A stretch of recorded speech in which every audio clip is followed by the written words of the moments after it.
আমরা আমরা একটু সেই অডিও কলটা শুনে আসি, একটু শুনি যে কি কথা হয়েছিল তোমার বাবার সাথে তোমার।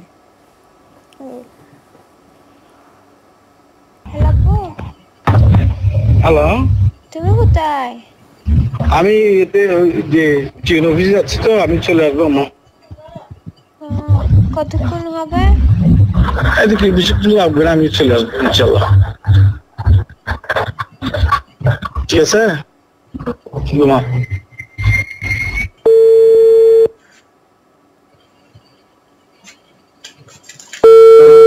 হ্যালো, জানো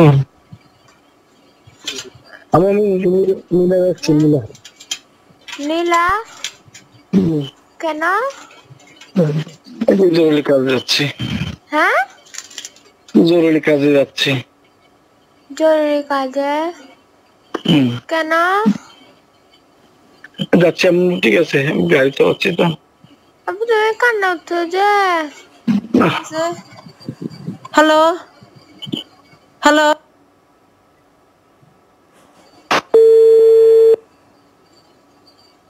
আল্লাহ আর মোবাইলটা দে, আল্লাহ আর মোবাইলটা আল্লাহ, ইয়া আল্লাহ আর কি একবার হতে হইতে দেও খুদা, আল্লাহ ইয়া আল্লাহ, ইয়া আল্লাহ।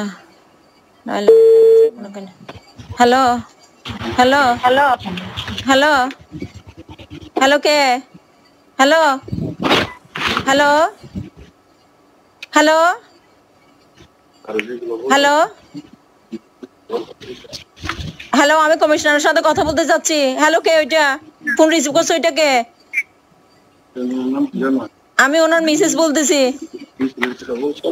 হ্যালো হ্যালো, বলছো কি সঠিক জড়িত না? না,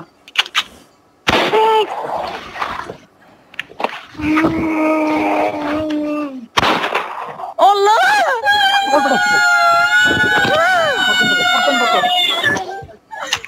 আমার জামাই কিছু করে নাই, আমার জামাই কিছু করে নাই, আমরা বিনা দোষী। আমার জামাই আমার হাজবেন্ড কিছু করে নাই, আমার হাজবেন্ড কিছু করে নাই, তুমি যে কিছু করে নাই, যে উনাকে কেন পারতেছেন আপনারা? উনাকে কেন পারতেছেন আপনারা? আয়েশা বেগম, মানে আপনাদের জীবনে তো এরকম ভয়ঙ্কর ফোন মানে কখনো আসেও নাই, এটা তো হয়নি। মানে আপনি ফোনের ভিতরে কেন এই আশঙ্কা করছিলেন যে বারবার আল্লাহর নাম বলছিলেন? মানে আপনার কি মনে হচ্ছিল আপনার কাছে? উনি যখন ফোন দিছে, উনি নিজে থেকে ফোন দিছে, উনি বলছে আমি যাদের সাথে আসছি তাদের সাথে চলে যাচ্ছি। আমি আমার বড় বাসুরকে বলছি, আর যেটা কাউন্সিলর ছিলেন এতেশামুল হক, ওনারা নিচে ছিলেন, আমার ঘরের নিচে, আমি 2 তলায় থাকি। ওনাদেরকে বলছি আপনারা একটু খবর নেন, আপনারা একটু বের হয়ে দেখেন কেন উনি এইভাবে কথা বলছে। যাদের সাথে আসছি তাদের সাথে চলে যাচ্ছি কেন বলছে, আপনারা একটু ওনারা বের হয়ে দেখার জন্য আমি ওনাদেরকে বলছিলাম। তারপর ওনারা ফোন নিচ্ছে, খবর নিচ্ছে, কোথায় নিয়ে গেল, কেন হচ্ছে। ওনারা কারো ফোন রিসিভ করতেছে না, উনি শুধু বলতেছে বারবার বাইরে ফোন দিছে, ওনারা বারবার বলতেছে বাহাদুর ভাই ফোন দিছে, বাহাদুর ভাইয়ের ছেলে ফোন দিছে, ওনারা সবাই ফোন দিছে। ওনারা নাকি বাইরে চেষ্টা করতেছে, ওনারা বাসা থেকে বের না হয়ে বাসায় চেষ্টা করতেছে কিভাবে বাইক কি অবস্থায় আছে ওইটা জানার জন্য। আমি দেশের পরিস্থিতি কীরকম ছিল, কি ছিল একটু জানি না। তখন ওই সময় আমি ওইখান থেকে নাকি রুট থেকে নিয়ে যাচ্ছে ওনাকে গাড়ি করে একজন লোক, বরাজিদের বাসায় ফোন দিছে, মানে রুটের মধ্যে র্যাবের গাড়ি চালাই যাচ্ছে, আর একটা মাইক্রোর মধ্যে লোকজন আছে, র্যাবের লোকজন মোটরসাইকেল ওইটা চালায় নিয়ে যাচ্ছে। এর মধ্যে খবর আসে ওনাকে ক্রস ফায়ার দিছে, টিভিতে নিউজের সঙ্গে সঙ্গে চলে আসছে, 12টার আগে নিউজে চলে আসছে। ওইটা কোন সাংবাদিক কারা রাখছে র্যাবের লোকজন জানবে, মেরিন ড্রাইভের মধ্যে। তাহিয়াত, তুমি কিভাবে বুঝলা যে তোমার বাবা কান্না করছে? তুমি প্রশ্ন করছো বাবা কান্না করছো কেন? আব্বুর আওয়াজে লাগতেছিল, আব্বু কান্না করতেছিল, আর হচ্ছে আশেপাশে কেমন যে সাউন্ড আসতেছিল, লাগতেছে আব্বুকে কে ভ্যানে রাখছে ওরকম টাইপের। কিন্তু আব্বু বলছিল আমি নীলা যাচ্ছি, ওই আব্বু হচ্ছে বাইক নিয়ে যায়, কিন্তু হচ্ছে সাউন্ড আসতেছিল না, বাতাসের বন্ধ কোথাও জায়গা আছে এরকম লাগতেছিল। তাই আমার থেকেও কেমন যেন লাগছে, আমি জিজ্ঞেস করছি আব্বু তুমি কান্না করতেছ? আর আব্বু কিছু বলে নাই, তা বলছে চলে আসবে ইনশাল্লাহ বলছে, বাট আর আসলো না আর কি।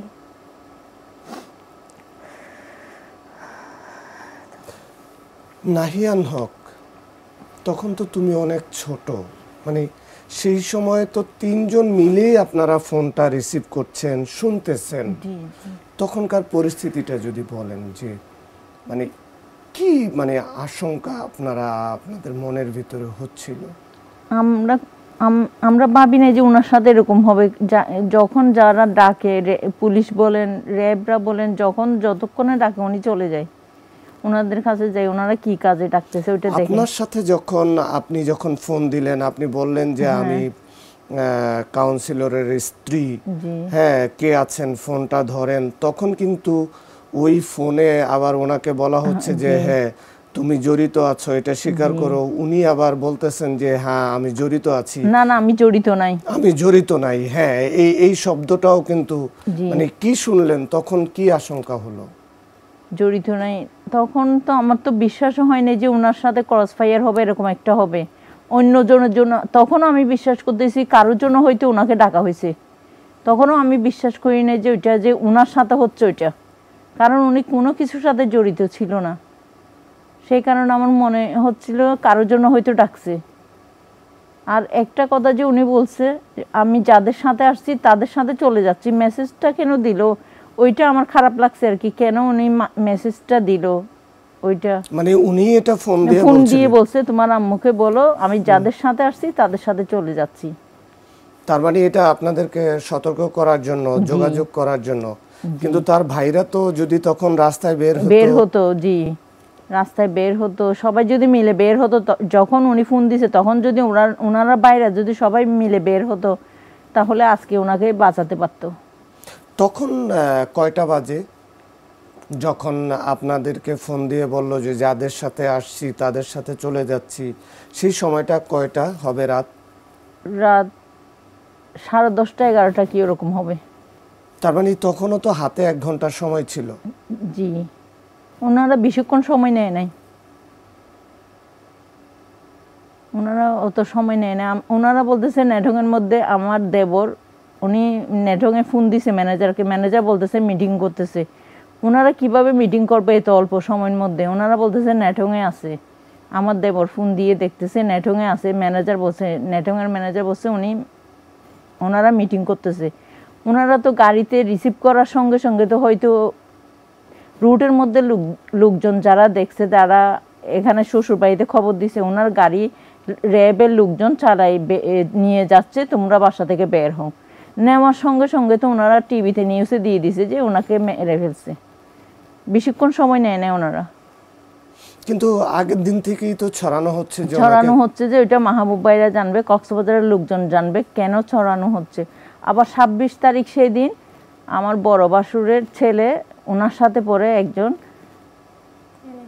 এনএসআই লোক, রফিক বলে ওনার নাম, স্ত্রী আমার বাসুরের বড় ছেলের সাথে কক্সবাজারে পড়ে। উনি নাকি বলছে তোমার চাচুকে সরে যেতে বলো, তোমার চাচুকে একটু সরে থাকতে বলো। উনি কক্সবাজার থাকা অবস্থায় উনি নাকি ওর আব্বুকে বলছে মানে সরে থাকতে। আমাকে ওইটা কেউ বলে না, আমি জানিও না। উনাকে যদি ওই কিছু কথা কেউ কোনো কথা বলে আমাকে অবশ্যই জানাই, আমি ওইটা জানি না। ওইটা আমি পরদিন শুনলাম ওই কথাটা। তারপর ওই খবরটা আসার পর আমি বাসা থেকে বের হয়ে যাই। বের হয়ে ওনাকে খোঁজার জন্য, যখন নিউজে আসছে ওনাকে এই অবস্থা, ওইটা যখন নিউজে আসছে, আমি জানি না নিউজে আসছে ওইটা, লোকজন বলতেছে ওনাকে খোঁজার জন্য বের হওয়ার জন্য আমি তাড়াতাড়ি গাড়ি নিয়ে সিএনজি একটা নিয়ে বের হয়ে চলে গেলাম। আমার সাথে খালতো ভাই ছিল একজন, বট্টু, আর নন একজন ছিল জুমা। ওনাদেরকে নিয়ে চলে যাই। আমি আমি ওনাদেরকে সিএনজিওয়ালাকে বলতেছি আমি এতে যাব, নেটংয়ে যাব, আমার হাজব্যান্ডকে যেখানে নিয়ে গেছে আমি নেটংয়ে যাব। তারপর ওনারা বলছে না নেটংয়ে তো উনি নাই, নেটংয়ে এখানেও যাবই। তারপর টেকনাফ হাসপাতালে গেলাম। ওইখানে গিয়ে দেখতেছি উনি একজন লোক বের হয়েছে, উনি বলতেছে এখানে কেউ নাই। তারপর তারপরে বলছি ওয়াশরুমে যাবো, ওখানে লাইটটা সব অন্ধকার, কিন্তু আমি দেখতেছি এখানে কেউ আছে নাকি। আমি মোবাইলও নিয়ে যাই না বাসা থেকে বের হওয়ার সময়। তারপর ওই লোকটা ছোট একটা মোবাইল দিছে, ওই চেক করে দেখতেছি ওয়াশরুমের নাম দিয়ে এদিকে সেদিকে দেখতেছি কোনো আমার হাজব্যান্ড আছে নাকি। তারপর এখানে দেখতেছি নাই। যখন দেখছি আমি বের হয়ে চলে আসছি। ওইখান থেকে আসার পর আমি গেলাম ইয়েতে, আমাদের এলাকার মধ্যে ডিজিএফ এর অফিস আছে, যেটা সাকিব মেজর ওনার অফিস আছে, ওইখানে গেলাম। ওইখানে যাওয়ার পর ওনাদেরকে ওখানে গেটের মধ্যে গিয়ে দরজা ঠোকা দিচ্ছি, ওনাদেরকে ডাকতেছি, কেউ সাড়া দিচ্ছে না। আমি হচ্ছে কাউন্সিলরের খোঁজ নিয়ে আসছি আমি এখানে, আপনারা এখানে কেউ বের হচ্ছে না কেন, গেট কেন খুলতেছেন না। ওইখানে আসার পর দেখতেছি, যাওয়ার সময় দেখছি রাজু নামে একজন লোক, এনএসআই লোক, রাজু বলে লম্বা করে দাঁড়িয়ে আছে। ওই লোক উনি, আমি গেটের ডিজিএফের গেটের সামনে ছিলাম, উনি দ্রুতভাবে ওখানে ভিতরে ফোন দিচ্ছে, শোনা যাচ্ছে, গেট খুলতে বলতেছে। ভিতরের লোক উনি গেটটা খুললো, রাজু ভিতরে ঢুকে গেল। যে লোকটা গেট খুলছে উনি ডিজিএফের ড্রেসে পোশাক পরা ছিল, গার্ড ওইটা। তারপর উনি তাড়াতাড়ি দরজা বন্ধ করে দিছে। আমি এভাবে ডাকতেছি রাজুকে, রাজু কোনো কথা সাড়া দিল না। ওখানে যে গার্ডটা ছিল, গার্ডটা বলতেছে এখানে কেউ নাই, এখানে আপনার হাজবেন্ডও না, এখানে কোনো লোকজন নাই। আমি বলছি রাজু তো ঢুকলো এইমাত্র, রাজু কেন কথা বলতেছে না আমার সাথে। অনেকক্ষণ দাঁড়াইছিলাম, ওনাদেরকে ডাকতেছি, জিজ্ঞেস করতেছি আমার হাজবেন্ড কোথায়, ওনারা কোনো সাড়াইও দিল না। তারপর আমি চলে গেলাম এই সিএনজি নিয়ে, আমার ননদকে নিয়ে আর বট্টুকে নিয়ে, আমার খালতো ভাই, ওনাদেরকে নিয়ে চলে গেলাম টেকনাফ থানায় গিয়ে দেখতেছি পুরা টেকনাফ থানার কোনো একটা পুলিশও নাই, 2টা পুলিশ দেখছি, সব পুরা থানা খালি। সিভিল ড্রেস পরা রঞ্জিত বড়ুয়া ছিল তখন ওসি টেকনাফ থানায়। তারপর ওনার সাথে একজন সিভিল ড্রেস একজন লোক ছিল, ওইটা হয়তো থানার কর্মকর্তা হবে। ওইখানে গিয়ে রঞ্জিত দাকে বলতেছি, রঞ্জিত দা থানার মধ্যে এখানে কেন একটা পুলিশও নাই, থানা কেন খালি, আপনি কি কোনো খবর শুনছেন? আমি আমার হাজব্যান্ডকে খুঁজে পাচ্ছি না, এরকম একটা ফোন আসছে, ওনাকে খুঁজে পাচ্ছি না, ওনার খুঁজে আমরা বের হয়েছি। তারপর বলছে র্যাবের লোকজন মিরাফানিসরার মধ্যে ওইখানে আমাদের থেকে পুলিশ করছে, ওইখানে আমি পুলিশ পাঠাইছি। আমি বলছি আপনি কি জানেন না ওইখানে মেরিন ড্রাইভের মধ্যে কি হচ্ছে, আপনি কি কিছু জানেন? বলছে না আমি জানি না ওইখানে। তারপর উনি আমাকে বলতেছে আপনি চলে যান ভাবি, আমি আপনাকে পরে জানাবো। আমি বলছি আপনি র্যাবের কাছে ফোন দেন, ওইখানে কি হয়েছে আপনি একটু খবর নেন, আমি থাকা অবস্থায় দেখি। তারপর ওইখানে উনি ফোন দিয়েছে, বলছে কি একজনকে ক্রস ফায়ার দেওয়া হয়েছে, র্যাবের লোকজন বলতেছে ওনাকে, উনি যখন ফোন দিছে। তারপর আমি ওইখান থেকে, আমি থাকা অবস্থায় কালো মুখ বাঁধা 2জন লোক আনছে, পুলিশের গাড়ি নিয়ে 2জন লোক আনছে, কালো কাপড়, হাত পিছনে বাঁধা, একদম কালো কাপড় দিয়ে ঢাকা। তারপর আমি ওনার রঞ্জিত দাকে বলছি, আমি বলছি ওনারা তো এখান থেকে মনে হয় আসছে, ওনারা 2জনকে একটু জিজ্ঞেস করেন, ওনারা কি আমার হাজবেন্ডকে দেখছে নাকি একটু জিজ্ঞেস করেন। তারপর বলতেছে ভাবি আপনি চলে যান, আমি র্যাবের লোকজনের সাথে কথা হয়েছে, আমি আপনি বাসায় চলে যান, আমি আপনার সাথে ফোনে কথা বলবো। তারপর আমি ওইখান থেকে চলে আসার পর বাসায় চলে আসার পর বাসার মধ্যে বলতেছে ওনার বাইকে নাকি আনছে, আমার হাজবেন্ডকে নাকি টেকনাফ থানায় আনছে, টেকনাফ হাসপাতাল আনছে। তারপর আমি দেখার জন্য আমার 2 মেয়েকে নিয়ে, আবার আমার দেবরের ছেলে আছে সাহিল আমার সঙ্গে ছিল, আমরা 4 জন সিএনজি একটা নিয়ে বাইরে চলে গেলাম। ওইখানে যাওয়ার সময় আমাদের এলাকার মধ্যে 3 নম্বর ওয়ার্ডে হারুন বাদগর একটা হোটেল আছে, ওইখানে দেখতেছি র্যাবের সিপাহীরা ভাত খাচ্ছে। তখন আমি সিএনজিকে বলতেছি এখানে তো দেখতেছি র্যাবের এখানে লোকজন দেখতেছি, গাড়ি থামাও। গাড়ি যখন থামাইছি সিএনজিওয়ালাটা বই পেয়ে উনি চলে গেল, টাকাও নেয় নাই, উনি চলে গেছে ওটুকে। তারপর আমি সিএনজি থেকে নেমে সরাসরি এর সাথে কথা বলতেছি, ডিজিএফ এর সাকিবের সাথে কথা বলতেছি। ওনারা মানে সাকিবকে ওখানে পাইছেন আপনারা? হ্যাঁ, রুল আমিনকেও পাইছি ওখানে। র্যাবের মেজর রুল আমিন, উনিও ছিল গাড়ির সামনে। গাড়িটার দরজাটা খোলা ছিল, মাইক্রো ছিল হ্যাশ কালার একটা। তারপরে কি জিজ্ঞাসা করলেন? ওনাকে জিজ্ঞেস করতেছি,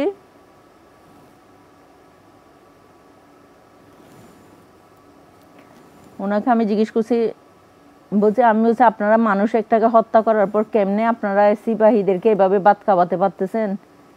আমার হাজবেন্ডকে হত্যা করার পর আপনারা কিভাবে এভাবে? আমরা কান্না করতেছি, আমরা তিনজনই কান্না করতেছি। আমার হাজবেন্ডকে হত্যা করার পর আপনারা কিভাবে এভাবে বাদ করে মানুষকে ভাত খাওয়াচ্ছেন একটা লোককে হত্যা করার পর?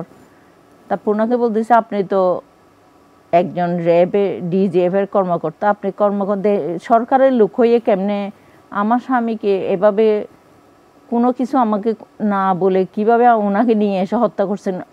উনি যদি দোষী হন আপনারা আওতায় রাখতেন, আমাদেরকে ডাকতেন, আমরা কথা বলতাম আপনার সাথে, আমার স্বামীকে আমি নির্দোষ প্রমাণ করতাম। আপনারা কিভাবে কেন ওনাকে হত্যা করবেন? আপনাদের তো ওইটা তো, আপনারা তো কাজটা ঠিক করলেন না।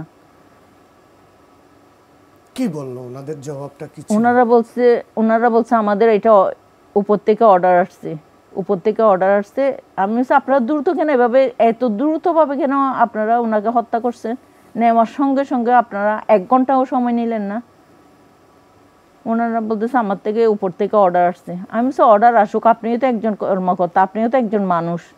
ওনার কোনো দোষ ছিল? আপনি তো ওনার সাথে ছিলেন এতদিন, ওনার তো কোনো অপরাধ ছিল না, উনি তো কোনো কিছুর সাথে জড়িত ছিল না, আপনি তো জানেন।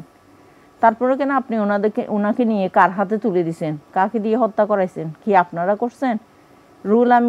রুল আমিন বেশি কথা বলতেছে না, ডিজিএফ এর সাকিব কথা বলতেছে।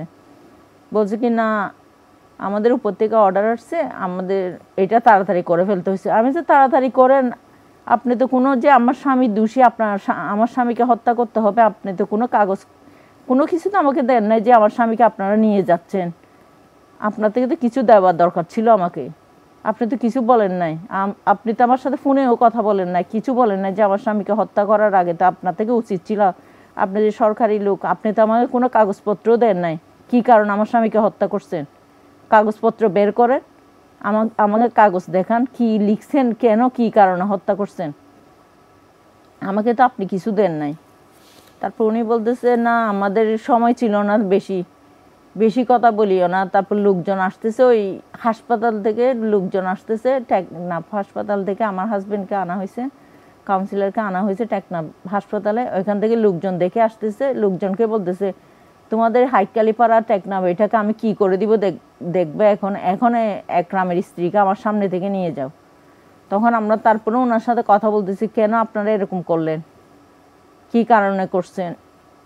আপনারা একবার দেখতে আসেন আমরা কি অবস্থায় থাকি, কিভাবে থাকি, আপনারা আমাদের সাথে আসেন। তারপর ওনাদের সিপাহীরা আমাদের গায়ের দিকে আসতেছে, মানে আমাদেরকে মারার জন্য খারাপ ব্যবহার করছে ডিজিএফ এর সাকিব আমাদের সাথে। তারপর তখন মানে আপনার স্বামীকে হত্যাও করলো, আবার আপনি প্রশ্ন করার পরে তর্কও করতেছে আমাদের সাথে, আবার আপনাদেরকে মানে খারাপ ব্যবহার করতেছে আমাদের সাথে, লাঞ্ছিত করার জন্য তারা মানে বেপরোয়া হয়ে উঠছিল। এই ঈদে জামা জুতো অ্যাক্সেসরিজের ডিসকাউন্ট।